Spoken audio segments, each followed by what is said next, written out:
Right, welcome back. So we have two more guests for you here in the studio. Right to my right is Eliot Higgins, a founder or a co-founder of Bellingcat, and Maks Czuperski, did I say it right? Maks Czuperski. Sorry, Max. Yeah. Always messing things up.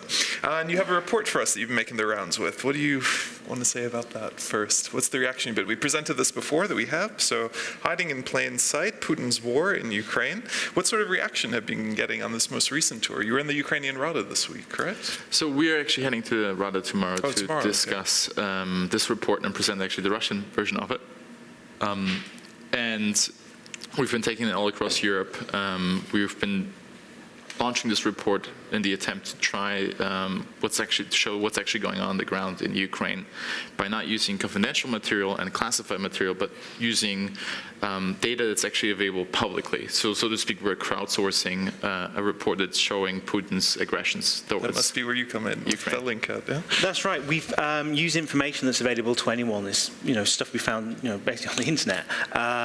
YouTube videos people may have posted of armored vehicles traveling through Ukrainian towns, or in one example we used Google Earth satellite map imagery to identify crater fields in Ukraine that indicated that missiles and rockets had been launched from Russia. So we use all this information and we combine it, and what's great is we can actually cross-verify this information, and it clearly shows that Russia has been heavily involved in Ukraine, actively sending over soldiers, equipment, and even artillery shelling. So, you're taking some, and this has been out for a while, you've been doing this work. Atlantic Council has been very good at getting that out there. So what is the role of this now, or what is the reaction when you go to the politicians now and try and get action from them? So people have been really overwhelmed, and have been overwhelmed to see the amount of digital breadcrumbs that people spread all across the internet. And there's quite high interest to see how the methodologies used in this report, and the methodologies that Eliot has been developing and has been working with us on, can be used on other topics, ranging from IS to other hotspots where potentially the use of crowdsourced information can be used to actually show a much more clear picture and go beyond the noise of misinformation. Mm-hmm. Now, I don't know if we have that ready, but there have been issues with, this is an exciting thing because it's something people can do from home, right? They can get online, they can follow things, all these things that are fun, Instagram, Facebook, the Russian equivalent for Kontakte, they can go on, they can see where people are, they can look for other photos. And of course, the criticism of that is always, does this actually work? Mm-hmm. Does it hold up? And probably the most illustrative example that we've had now is then Simon Ostrovsky from Vice News, who took a very specific example, because you guys have a lot of material that you go through and that you share as well. But he took, one soldier who is visibly more Asian-looking, coming from Russia's Far East, and then followed where he'd been, was retaking the same selfies, and followed him all the way close to the Ukrainian border, into Ukraine, and then back to where he was in Russia. So, how does that change things? Does that make it more accessible? I think you got a lot of social media traffic after that. Well, it's certainly been very successful. I think he's nearly up to 1 million views for his video, which is, hugely successful for Vice. He's not the only... How does that affect your work, though? It shows that the work we're doing, is verifiable. That one thing we've also been doing is we've been, communicating with journalists working on the investigation into MH17. Many journalists have used our work when we were tracking the BUK Missile Launcher to recreate that route and travel down the same route, recreate the photographs, talk to local people who witnessed the actual missile launcher there. So time and time again, beyond this example Simon used, we can say that journalists and investigators on the ground have used our work and confirmed it's correct. But how does that play into, because there's also been criticism of the work. I don't know entirely how to read it, especially professionals who are a bit older. They say, people can't do this without training. They can't go and take it. And one of the criticisms that I'd read more commonly, and I'd be curious how you respond to this, is in particular this idea that data corrupts. The more you copy it, the more you download it, the more you change it. And that's something, in terms of archiving material for use later. And is that true, or what sort of a factor does that play? Well, there's kind of two elements there.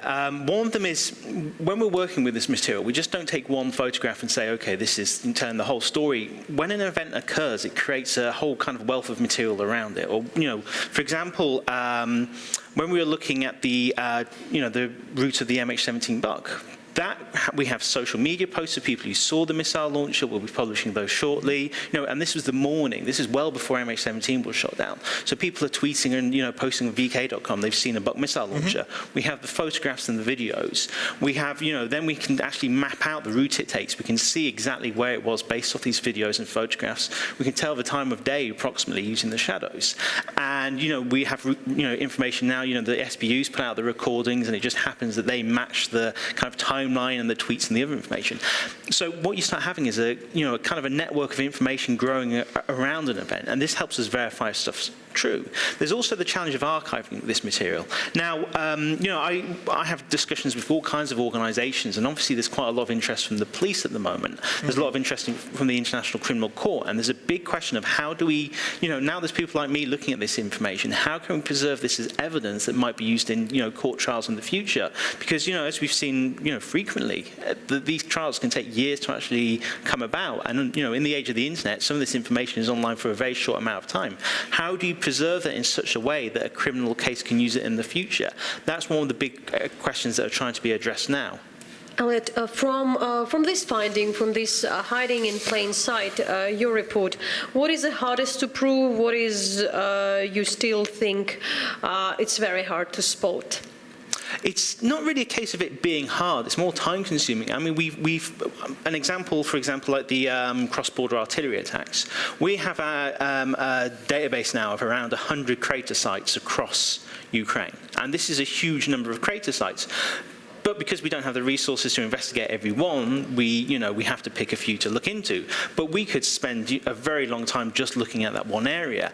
And there's plenty of information that's available online. One thing we do, and we're very keen on promoting, is collecting this information in public databases, making it available to everyone so that other people can join in the investigation. So one thing we have is a site called Silk that allows us to present all the information we've collected on vehicle sightings. So we've got hundreds of entries that show all kinds of different vehicles sighted in Russia and Ukraine. Now, what's useful about that is one thing we've done is collected number plates from transport vehicles. So whenever we see a video with a number plate in it and it's transporting something in Russia, we can actually put that into our database and get all the other results showing that. And that often throws up interesting results. For example, recently there was a discussion about, the BUK missile manufacturer said that, well, Russia doesn't use the kind of BUK missile that shot down MH17. We're actually able to find a photograph of those missiles on the back of Russian trucks. We put the number plate in, which was on those trucks, and the number plate belonged to a truck that belonged to the same brigade that we believe supplied the missile launcher that shot down MH17. So we can, thanks to the database, we can say not only do they have the missiles, but the unit that we think shot down MH17 has those missiles as well. No, I mean, part of my question with this is just looking at media, looking at all these structures, part of it is your actual message and part of it is how you present it. And what's very interesting about the work all of you guys done and what the Atlantic Council has done to promote it is that so much of it is visual. When you can show an image of something being used again, or I think one image you had that was very powerful was, Putin denying that they had these BUK launchers at all anymore, I believe, and then a picture later that showed him standing in front of one while inspecting a military installation there. So, how does the medium influence it? How do you get these messages across in a different way in an age of social media, of Twitter, Facebook? I think so. One of the biggest challenges that you have with all big research papers that look into Russian aggression or any other conflict issues is that at times you get a 100-page paper dropped in front of you, and the reader is supposed to assume to read it within a short amount of time. And so what we're trying to do with this report is to translate the vastly complex conflict that is currently going on in Ukraine. And translate into a way so it's much easier for someone to just glimpse at and start getting interest into, so that they can read even more through it. And so when you have pictures, a picture can say more than 1,000 words. And when you have Mr. Putin claim one thing and then you see another thing, it's pretty hard to deny the facts as they are in front of you. And now we're coming to the sad anniversary of the MH17 being shot. So we'd follow that in the next program, definitely. By so far, you were coming with different evidence about this book, famous story. But what is missing and what is new at this point? What is missing? Because there is still investigation. What is missing in this investigation? Why it takes so long in general, and what is the data?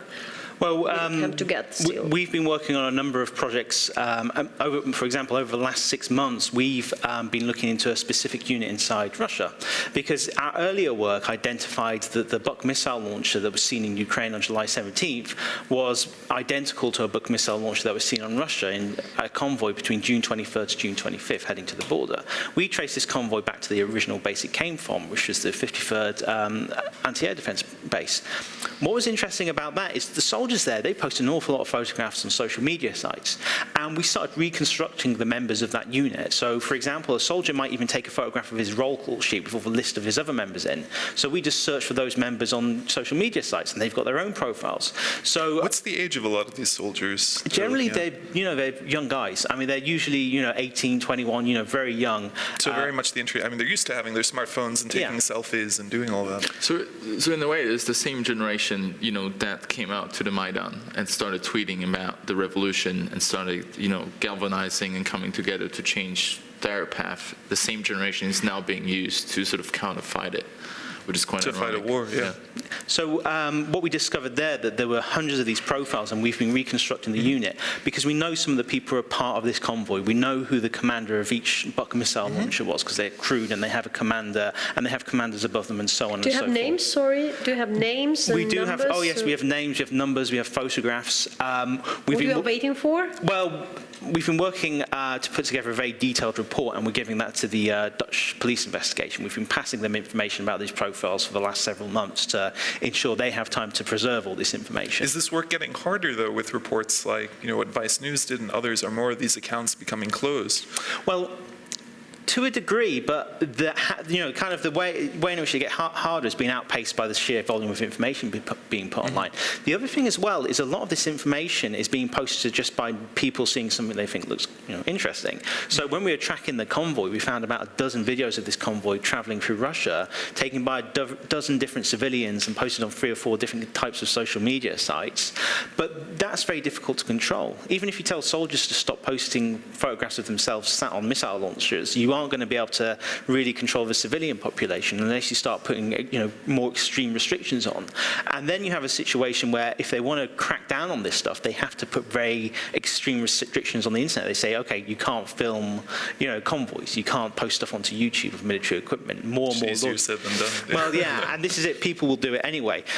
There's also another aspect to this. For example, we did a report recently where we looked at satellite map imagery the Russian Ministry of Defense produced on July 21st. They had this big MH17 press conference that was an hour long, and we examined that satellite imagery. We actually went and purchased satellite imagery of the same location on July 17th and compared the 2 images, and they're completely different. There's entire areas of trees and vegetation that are gone, and that shows that the Russians, using information you can buy from satellite imagery on, from just an online transaction, you can prove the Russian Ministry of Defense, when they presented that information about the murder of 298 people, they lied, they produced faked evidence. And now there are 4 major points made in that press conference on July 24th.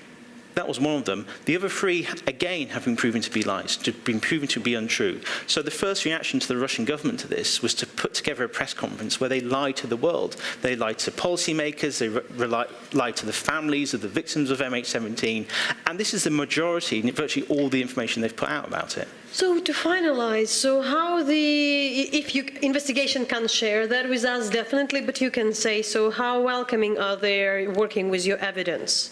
Speaking about the international team, about the Dutch police. Well, I've been interviewed as a witness by them twice now. I was actually interviewed again last week. They're very... So as an expert witness then in that case? Well, I'm not sure if they specifically an expert witness, but as an official witness to the inquiry. What was interesting about the last interview is they were very, very interested in the actual processes we used as much as the evidence. And I think there's people kind of assume that the police, intelligence agencies, all these organizations are doing exactly what we're doing already, but that's really not the case. I think part of that is because when we started the work we were doing, I had no money or resources apart from what was available online, so I had to make the most of what was there. Now, if you look at the police and intelligence agencies, they've got a huge amount of money to use other resources. So, in a way, we've kind of, it's kind of like the, necessity is the mother of invention, because I had to, take these steps to verify this information and take it much further than any other organization would have to do. But does this age question play a role? Because, I mean, you're a fairly young person yourself. I mean, the people collecting a lot of this information, as you mentioned, Maidan, but now we're looking specifically, in the East and fighting are quite young. We're looking 19, 20, early 20s. But when you're looking at decision makers, I mean, the people who are running, these commissions that are looking into it, the investigators, the politicians that you've been presenting all this to, they're an older generation. I mean, do they grab you and want an explanation? Do they believe it? What's that reaction like? So there's a generational disconnect, probably, and it's quite noticeable. If someone says they're going to block someone from posting, they totally lose the fact that people have an increasing desire to share information. And it's, vacation pictures, it's pictures of their friends, dinners, whatever, and things they find interesting. And so as long as you don't turn off the internet as a whole in Russia, you are not going to be able to prevent people from sharing interesting stuff. And people are just each time overwhelmed when people post something. Well, why are people posting? Well, because it's an increasing desire, and a generation that has grown up with sharing is continuing to do so. All right. Okay, so as I understand, you're presenting that in the Ukrainian parliament tomorrow, and we'll see on their reaction, because I know some of them, they really know and following, so thanks a lot.